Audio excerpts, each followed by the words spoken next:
নমস্কার বন্ধুরা, কেমন আছেন সবাই? মাম্পিস ব্লগ চ্যানেলে তোমাদের আরও একবার অনেক অনেক স্বাগত, অনেক অনেক ভালোবাসা। তা আজকে সকাল সকাল বৃষ্টি ভেজা ওয়েদার নিয়ে তোমাদের সাথে ব্লগটা স্টার্ট করলাম। তা এই যে সকালবেলা বাইরের প্রাকৃতিক দৃশ্য সঙ্গে তুলসী মন্দিরের তুলসী গাছ দিয়ে তোমাদের অনেক ভালোবাসা দিলাম। তা এখন দেখো মামাম আর ওর পাপা স্কুলে চলে যাওয়ার পরে আমি আমার কাজে একটুখানা লেগে পড়েছি, কারণ আবার আনতে যাওয়ার সময় হয়ে যাবে। বাচ্চাকে আনতে যেতে হলে অনেকটা কাজ গুছিয়ে না রেখে গেলে আর এসে সময় হয় না। তাই যে আমার ব্রেকফাস্ট নিয়ে চলে এসেছি। আজকে আমার ব্রেকফাস্টে আছে পাকা পেঁপে, শসা আর একটুখানা রোল।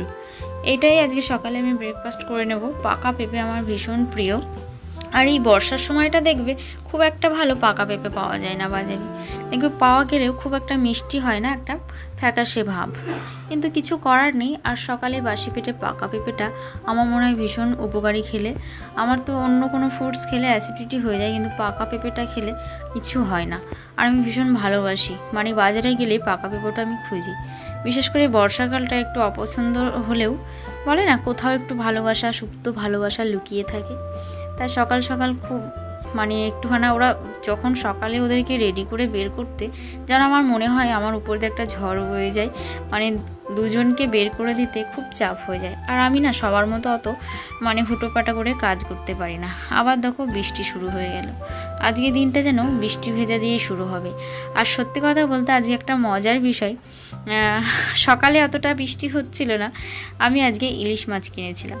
তা ইলিশ মাছটা আমার বাড়িতে আসার পরেই বৃষ্টি শুরু হয়েছে। বৃষ্টি মনে হয় বুঝতে পেরেছে আজকে এদের বাড়িতে ইলিশ মাছ হচ্ছে। বৃষ্টি পড়বে, সাথে ইলিশ মাছ খেলে বর্ষার রানী এখানেই চলে এসেছে। তা দেখো আজকে বেগুন কিনেছি, একদম ফ্রেশ মাকড়া বেগুন বলে আমাদের এদিকে এই বেগুনগুলোকে। আর কাঁটা বেগুন বলে, অনেকের গায়ে কাঁটা কাঁটা থাকে, ভীষণ টেস্টি হয়। আর ইলিশ মাছ দিয়ে বেগুনের ঝোল আজকে খেতে ইচ্ছা করছিল আলু বেগুন দিয়ে। তা চলো, বৃষ্টি হচ্ছে, এদিকে আমার টুকটাক কাজও সারতে হচ্ছে। আবার চিন্তা হচ্ছে এদিকে বাচ্চাকে কি করে আনতে যাব। আনতে যাওয়ার সময়টা যেন বৃষ্টিটা থেমে যায়, ভগবানের কাছে এটাই প্রার্থনা করছি। এই প্রার্থনা নিয়ে বৃষ্টি ভেজা ওয়েদারে ইলিশ মাছ রান্না যেন মনটা ছুঁয়ে যাচ্ছে। তাই এদিকে কড়াই বসিয়ে দিয়েছি, তেল গরম করতে দিয়েছি, আলু বেগুন কেটে রেখেছি। এখানে মশলাটা শিলপাটায় পেস্ট করছি আজকে, যেহেতু পাতলা ঝোল করব, অল্প মশলা হলেই হয়ে যাবে। মিক্সিতে বেশি মশলা না হলে খুব একটা ভালো পেস্ট হয় না, ওই জন্য আজকে শিলপাটাতেই বেটে নিচ্ছি। এদিকে তেলটা বেশ গরম হয়েছিল, মাছগুলো ছাড়তে একদম সুন্দর ফ্লেভার চলে এসছে, যেন মন ছুঁয়ে যাচ্ছে। আর আমার ইলিশ মাছটা ভীষণ প্রিয়, কিন্তু সব সময় খাওয়া হয় না। রুই কাতলা বাটা পোনা এগুলোই বেশি খাওয়া হয়, ইলিশ মাছটা সাধারণত খাওয়া হয় না। বাজেটের দিক দিয়ে দেখতে গেলেই বলো, বা সব সময় খেয়ে সহ্যও করতে পারি না, যাই বলো যেটাই ধরো। কারণ ইলিশ মাছের প্রচুর দাম, ডেলি খাওয়া যায় না, আমরা পারি না। যাই হোক, এদিকে দেখো এক সময় দুটো কাজ সেরে নিতে হবে, নাহলে এদিকে আনতে যাওয়ার সময় হয়ে যায়। মাছটা ভাজতে ভাজতে এদিকে আমি মশলাটা পিষে নিলে তাড়াতাড়ি রান্নাটা হয়ে যাবে। তাই এদিকে একবার মাছগুলোকে উল্টিয়ে দিলাম আর শিলপাটায় মশলাটা পেস্ট করতে থাকলাম। এর মধ্যে আদা আর জিরেটা পেস্ট করছি আমি, আর সেরকম কিছু দিচ্ছি না। আদা জিরেটা আমার এই হালকা ঝোলে না দিলে যেন খুব একটা খেতে ভালো লাগে না। অনেকেই দেয় না, কিন্তু আমার যেন আদা জিরে দিয়েই ভালো লাগে। আর ভাপাটা খেতেও পছন্দ হয়। আজকে যেন মনে হলো বেগুনগুলো দেখে যে বেগুন আলু দিয়ে ঝোল করে খাই। তো এদিক দিয়ে আমার চারিদিক দিয়ে কাজ করে বেড়াতে হচ্ছে। এদিকে একবার হাত ধোয়া, আর এদিকে সুন্দর একটা ফ্রিজে কালকে লাউ কিনেছিলাম, কচি লাউ। আর আমি লাউ, চাল কুমড়ো এগুলো খেতে ভীষণ ভালোবাসি, প্রতিদিন দিলেও আমার কোনো অভক্তি নেই। তা এদিকে মশলাটা পেস্ট হয়ে গেছে, শিলপাটা ধুয়ে গুটিয়ে দিয়েছি, লাউটা কেটে নেবো আর কি। আগে ছাড়িয়ে নেবো, দেখো কতটা কচি লাউটা, তা আগে ছাড়িয়ে নেবো। ওদিকে মাছের ঝোলটা রেডি হচ্ছে। তো দেখো এদিকে কাটতে আমার ভীষণ ভালো লাগে। আর দেখবে লাউটা যত পাতলা পাতলা করে কাটবে, লাউটা যেন টেস্ট হয়। আর বিভিন্ন রকমের লাউর রেসিপি হয়। তা আজকে ইলিশ মাছের মাথা দিয়ে লাউটাকে ঘন্ট করব। তাই দেখো এক হয়ে গেছে মাছ ভাজা, আর একটা হলেই হয়ে যাবে। এদিকে লেজা আর মাথা দুটো করে ভাজতে দিয়েছি, আর বাকি মাছগুলো ভেজে নিয়েছি, এগুলো হয়ে গেছে, তুলে নেব। তারপরে আর কি ঝোলটা করে নেব। আর ইলিশ মাছ ভাজলে দেখবে ওর মধ্যে থেকে একটা সুন্দর তেল বেরোয়। ভাবলাম কিছুটা তেল তুলে রাখবো, গরম ভাতে খাবো। তারপর দেখলাম থাক, আবার তুলে রাখবো, তারপরে আবার যখন খাওয়ার সময় তেলটা গরম করবো। মানে দেখবে নিজের প্রতি, অন্যজন যদি এখন বাড়ি কেউ বলে খাবো, তার জন্য কিন্তু আমরা পুরো রেডি করে রাখি, কিন্তু নিজের জন্য দেখবে আর ইচ্ছা করে না, ধুর কে করছে, এরকম একটা ব্যাপার থাকে। তা যাই হোক, মাথাগুলো সুন্দর করে ভেজে নিয়েছি একদম মুচমুচে করে, আর খুব সুন্দর সেন্ট আসছিলো। মাছটা খুব ভালো ছিল, ভীষণ ফ্রেশ ছিল। আমি যখন মাছের পিসগুলো করি বেশ রক্তটা ফ্রেশ, তাজা, কানকোগুলো ভীষণ লাল ছিল, ভালো ছিল আর কি। তা যাই হোক, এখানে শুকনো লঙ্কা, তেজপাতা আর একটু কালো জিরে ফোড়ন দিয়ে দেবো। ইলিশ মাছে পাতলা ঝোলে কালো জিরে ফোড়ন না দিলে যেন ঠিক জমে না। তা এবার কালো জিরেটা একটা হালকা সুগন্ধি আসলে আলুগুলো তেলের উপরে দিয়ে দেবো। আলুগুলো একটু ভাজা ভাজা করে নিলে মাছের ঝোলে আলুগুলো খেতে যেন খুব টেস্ট লাগে আমার মনে হয়। এখন দেখো, রান্নাটা সবার আলাদা আলাদাভাবে, এক এক জায়গায় দেখবে এক এক রকম স্টাইলে রান্না করে সবাই, কিন্তু দেখবে এই নয় যে অনেকে নাক সিটকায় তোমরা এইভাবে রান্না করো, এরকম একটা ব্যাপার করে। কিন্তু না, দেখবে সবাই ঠিক ভালো করে রান্না করে, গুছিয়ে রান্না করে, যে দুটো মানুষ যেন তৃপ্তি করে খেতে পারে। তা দেখবে ভালো লাগে, আমার ভীষণ ভালো লাগে। অন্যের রান্না আমার ভীষণ ভালো লাগে নিজের রান্নার থেকে। তো একটু লবণ হলুদ দিয়ে দিয়েছি, যেন আলুগুলোর মধ্যে লবণটা ঢুকলে খেতে ভালো লাগবে। তা আলুগুলোকে লাল লাল করে ভেজে নেব। আলুটা ভালো ভাজা হলে ঝোলটাও দেখবে টেস্ট হয়। তা এদিকে আমি আদা, জিরে, লবণ, হলুদ আর একটু লঙ্কা গুঁড়ো মিশিয়ে রেখেছি, আর এখানে বেগুনগুলো রেখে দিয়েছি। লাউটাও ছাড়ানো হয়ে গেছে, এখনও ছোট ছোট করে কাটা হয়নি। এদিকে কষতেও থাকবো, এদিকে লাউটাও এই যে কিছুটা কেটেও নিয়েছি। আস্তে আস্তে চাকু দিয়ে কাটতে তাড়াতাড়ি হয়, বটি দিয়ে কাটলে আবার একটু সময় বেশি লাগে আমার, তার জন্য আজকে চাকু দিয়ে কেটে নিচ্ছি। এবার মশলাটা দিয়ে ভালো করে কষিয়ে নেব, কালারটা ভালো আসবে তাহলে। আর দেখবে বেগুন, মানে ঝোলের বেগুন দিলে কালারটা এমনি একটু চেঞ্জ হয়ে যায়, কিন্তু একটুখানি এরকম মশলাটা কষিয়ে নিলে পারে দেখবে কালারটা আমার মনে হয় একটু যেন আসে। বেগুনের ঝোলে কালারটা একটু খেটে যায় কিন্তু আসে। তা মশলাটা কষানো হয়ে গেছে হালকা, এবার আমি কড়ার মধ্যে বেগুনগুলো দিয়ে আবারও কিছুক্ষণ কষাবো।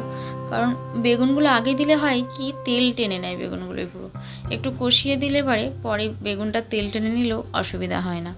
কারণ ওগুলো তো কষানোই থাকছে কিছুটা পরিমাণ, 60% তো রান্নাই হয়ে যাচ্ছে, তারপরে তেল টেনে নিল না লবণ টেনে নিল কোনো ব্যাপার নেই। তো এটাকেও আমি ভালো করে নাড়াচাড়া করে ঢেকে কিছুক্ষণ নাড়াচাড়া করে করে কষিয়ে নেবো। বেগুনটাও যেন 50% আর কি নরম হয়ে যায় বা কষানো হয়ে যায়, রান্না করব ভালো করে, তারপরে জল দেবো আর কি। তা এরকম বেগুন ঢেকে না দিলে তাড়াতাড়ি নরম হয় না। তুমি যদি না ঢাকা দিয়ে করো অনেক সময় লেগে যায়, বেগুনটা সেরকম সফট হয় না। তাই ঢাকা দিয়ে দিয়ে ভালো করে আমি কষিয়ে নিয়েছি বেগুনটা। তার মধ্যে 2-3 বার আর কি আমি ঢাকনা খুলে খুলে নাড়িয়ে দিয়েছি।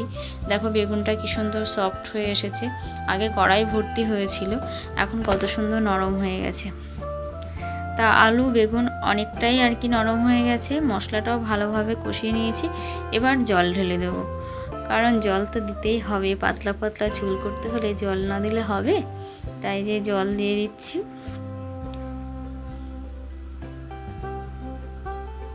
জলের পরিমাণটা মানে যে যেরকম খাবে, বাড়িতে লোক সংখ্যা বুঝে। এখন যদি আমরা যেমন 3 জন, জলের পরিমাণটা এরকম দিলে আমাদের হয়ে যায়। যাদের বাড়িতে লোক সংখ্যা একটু বেশি, জলের পরিমাণটা একটু বেশি দিতে হবে, কারণ যখন খাবে তখন তুমি একটু ঝোল তরকারি না দিলে সে ভাতগুলো কেমন করে খাবে, তাই না বলো? তাহলে জলের পরিমাণটা সেই বুঝেই দিতে হবে। এদিকে দেখো জল দেওয়ার পর ঝোলটা একটু ফুটে গেছে, এবার আমি ভেজে রাখা ইলিশ মাছগুলো দিয়ে দেবো। বিশ্বাস করো ফ্রেন্ড, এত সুন্দর সুগন্ধি আসছে। মামা বাড়ি থাকলে আমি এই গরম গরম রান্না করেই হয়তো একটু খেয়ে নিতাম, কিন্তু ও বাড়ি নেই, রান্না করেই আমার প্রথমে একদম খেতে ভালো লাগে না, আর যেন মুখে যায়ও না। ও বাড়ি এসে ওকে খেতে দিয়ে খাই, মা মেয়ে দুজনে খাই, তখন যেন যতই খারাপ রান্না করি না কেন তৃপ্তি করে খাই। দেখো ঝোলটার কালারটা কত সুন্দর এসেছে, বেগুনের ঝোল হলেও কালারটা কিন্তু খুব সুন্দর এসেছে। রান্নাটা কমপ্লিট হয়ে গেছে। এদিকে লাউটাও কেটে নিয়েছি, এখন ভালো করে ধুয়ে নেব। ধুয়ে নিয়ে তারপরে আবার হ্যাঁ, একটু ইলিশ মাছের তেলও আছে, ওটাকে ভাজতে হবে। তার আগে লাউটা ধুয়ে রেখে দিলে জলটা ঝরে যাবে, নাছাড়া কড়ার মধ্যে দিলে সঙ্গে সঙ্গে ধুয়ে রান্না করলে দেখবে ওর একটা লাউর তো একটা জল থাকেই, আবার এই যে ধুচ্ছে একটা জল টানছে। আর এটা কি বলো তো, এটা হচ্ছে মান, মান কচু যেটাকে বলে, আমার ভীষণ একটা প্রিয় জিনিস, খেতে খুব টেস্ট, আমার খুব ভালো লাগে। মামা অতটা খেতে চায় না, আমরা দুজনে 2 খণ্ড দিয়ে দিয়েছি আর কি। তাই এটা ধুয়ে রেখে দিলাম, যদিও আমি ভাতটা পরে করি, তা সব রেডি করে রেখে দিই, স্কুল থেকে এসেই ভাতটা আর কি বসিয়ে দিই। এই দেখো এখানে ইলিশ মাছের অল্প তেল হয়েছে, বেশি তেল হয়নি, এটাকে আর কি রান্না করতে হবে। আর এই দেখো তরকারিগুলো আমি 3টে ভাগে ভাগ করে নিয়েছি, এটা আমাদের রাতের, এটা আমাদের মা মেয়ে দুজনের দুপুরে খাবো। আর এইদিকে যে বাটিটা আছে ওটা শ্রেয়ার বাবার, ওর আস্তে আস্তে 4টে 4:30 বেজে যায়, ওই জন্য ওর তরকারি আমি আলাদা করে রেখে দিই।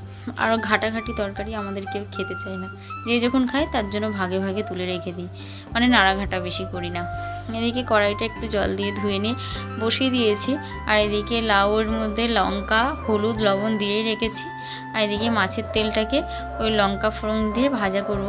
এদিকে আমি এর মধ্যে ভাত করব, তা ভাত তো এখন করব না, মামাকে নিয়ে এসে করব, তাই মানটা ধুয়ে ওর মধ্যেই রেখে দিলাম, যেন এসে ভুলে না যায় চাল ধুয়ে যখন দেব। আলাদা জায়গায় রেখে দিলে আমার কি হয়, ভাত বসিয়ে দিই ভুলে যাই, পরে না আর দিতে মনে থাকে না, ওই জন্য আমি সবসময় রেডি করে রেখে যাই। মামাকে স্কুল থেকে নিয়ে এসেই আমি ভাতটা করি। এখন করলে কি হয়, ওকে এনে স্নান করে খাওয়া দাওয়া করতে ভাতটা ঠান্ডা হয়ে যায়, ওই জন্য আনার পরে করলে ভাতটা গরম গরম খাওয়া যায়। এদিকে তেলটা এদিকে ভাজা হয়ে গেছে, আর এদিকে লাউ ঘন্টটাও বসিয়ে দিয়েছি। হাতে সময় অনেক কম কি না, কেন আবার বেরোতে হবে আমাকে, কারণ বাড়িতে সেরকম কেউ নেই যে তার উপর ফেলে দিয়ে চলে যাব। একার মানুষ যেরকম হয় আর কি, রান্না বান্না সব কাজ সেরেই যেতে হয়, কারণ বাচ্চাকে নিয়ে আসার পর বাচ্চাদের অনেক রকম গল্প থাকে, সেগুলো না শুনলেই নাই, শুনতে হয়। তা বেরিয়ে পড়েছি সব কাজ ছেড়ে মামাকে আনতে। খুব ভালো লাগছে, আজকের ওয়েদারটা খুব সুন্দর। বৃষ্টি অবশ্য হয়েছে সকালে, এখন বন্ধ আছে, রোদ্দুর নেই, মেঘলা আকাশ, ভীষণ সুন্দর ওয়েদার। তোমাদের কেমন লাগলো? চলো, ছুটি হয়ে গেছে, সব বাচ্চারা যারা গাড়িতে যায় ট্রান্সপোর্টে তারা চলে যাচ্ছে, যারা মায়েদের সাথে যায়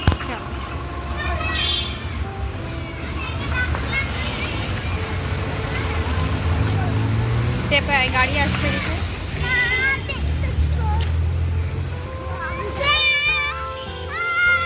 তো দেখো কত বাচ্চা কে কোথা দিয়ে চলে গেল, একদম জন্যই তো গেল হয়ে গেল। আবার টাইম আছে, পরের বাচ্চাগুলো 3টের সময় ছুটি হবে, ক্লাস 1 to 12:30 পৌনে। তো আজকের ওয়েদারটা দেখো যেন মন ছুঁয়ে যাচ্ছে। এই যে বাড়ি এসে ভাত বসিয়ে দিয়েছি, এদিকে মামা আমি স্নান সেরে নেবো, তার আগেই জানো তো ঝমঝম করে বৃষ্টি শুরু হয়ে গেছে। এই ফাঁকেই মামাম ছোটোবেলার মতো, মানে আমাদের ছোটোবেলার মতো ওই যে নৌকা ভাসাতে শুরু করে দিয়েছে। তাহলে আজকের ব্লগটা এখানেই শেষ করছি, দেখা হবে নেক্সট ব্লগে, টাটা বাই।